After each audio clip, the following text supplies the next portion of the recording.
C'est quoi être heureux? Et comment on y arrive? Est-ce que tout le monde peut l'être? C'est une question qui paraît simple, mais qui l'est peut-être pas tant que ça, et je pense qu'il faut que j'aille en Bretagne pour vraiment aborder le sujet.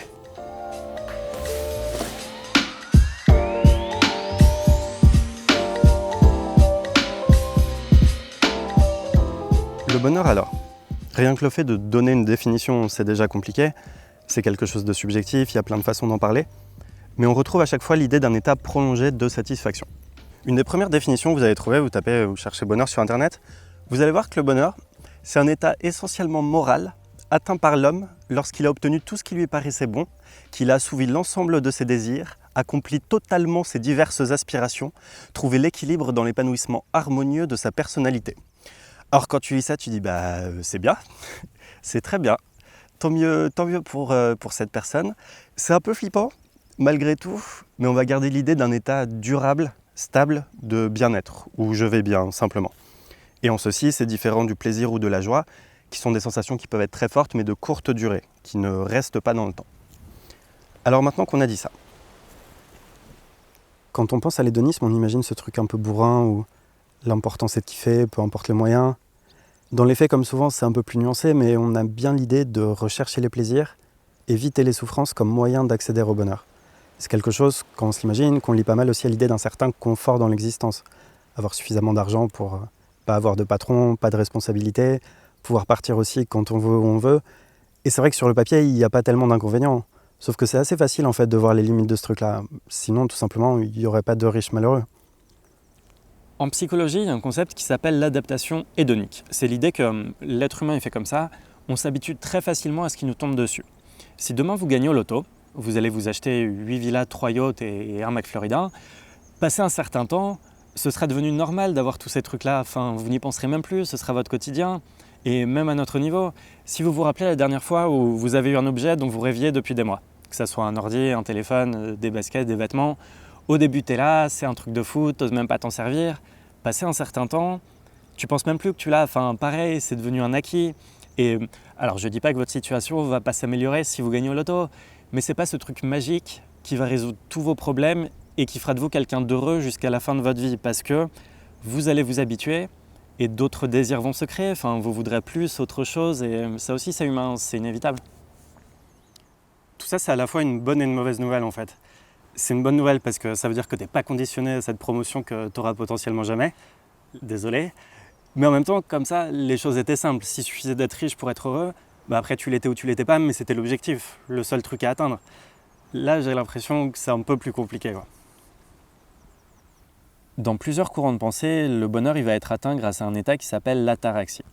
L'ataraxie, c'est quoi? C'est l'absence de trouble, c'est la tranquillité de l'âme, de l'esprit, c'est une forme de paix intérieure. Ce qui est intéressant là-dedans, c'est que le bonheur, ça va plus être ce truc incroyable à atteindre, mais ça va être l'absence de trop de négatifs. Dans l'épicurisme, par exemple, on va aussi aller chercher les plaisirs, mais en faisant attention.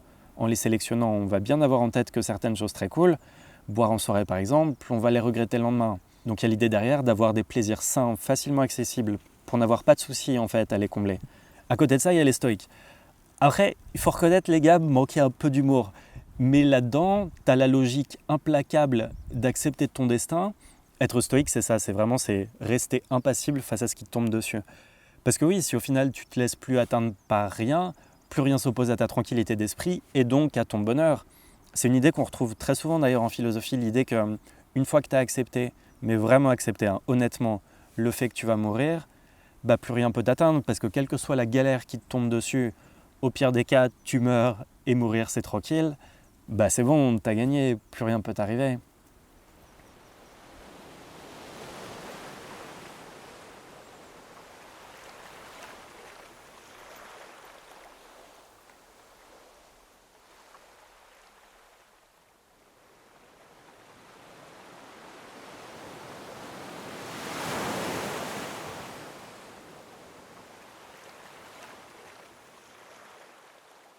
Tout ça c'est très bien, j'en fais quoi? Et c'est plutôt une bonne question parce que ça reste très théorique. Et c'est un peu le problème que j'ai avec le développement personnel en fait, sans même parler de quelqu'un qui va te vendre 3 jours de formation à 10 000 euros pour te livrer les clés du bonheur, mais même quelqu'un qui est de bonne foi, qui va te dire alors attends, écoute-moi bien, j'ai bien réfléchi, j'ai été au Tibet pour me raser le crâne, et en fait, je crois qu'on se prend trop la tête pour des choses qui n'en valent pas la peine. Le développement personnel, c'est ça, hein. Tu vas avoir des variations à l'infini sur le thème de vivre le moment présent, mener une vie plus simple, arrêter de se prendre la tête. Un paquet d'évidences avec lesquelles tu peux n'être que d'accord, mais le truc c'est que je sais ça. Je sais ce que tu es en train de me dire, parce que la Terre entière se prend la tête pour rien. Ça s'appelle être humain, et c'est pas avec 2 recettes magiques, 3 vérités générales que tu vas tout régler et rendre quelqu'un heureux. Surtout qu'on est différents, heureusement, on fonctionne pas pareil, on veut pas les mêmes choses, et votre bonheur ne sera pas le mien. Donc il n'y a pas de clé, pas de recette magique qui serait valable pour tous. Ça, je crois que c'est important. Et comment je descends ?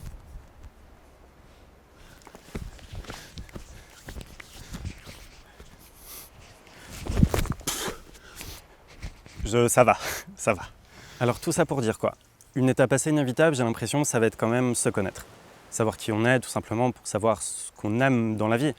Mais il y a peut-être une piste à explorer dans l'idée d'une approche plus simple de la notion même de bonheur.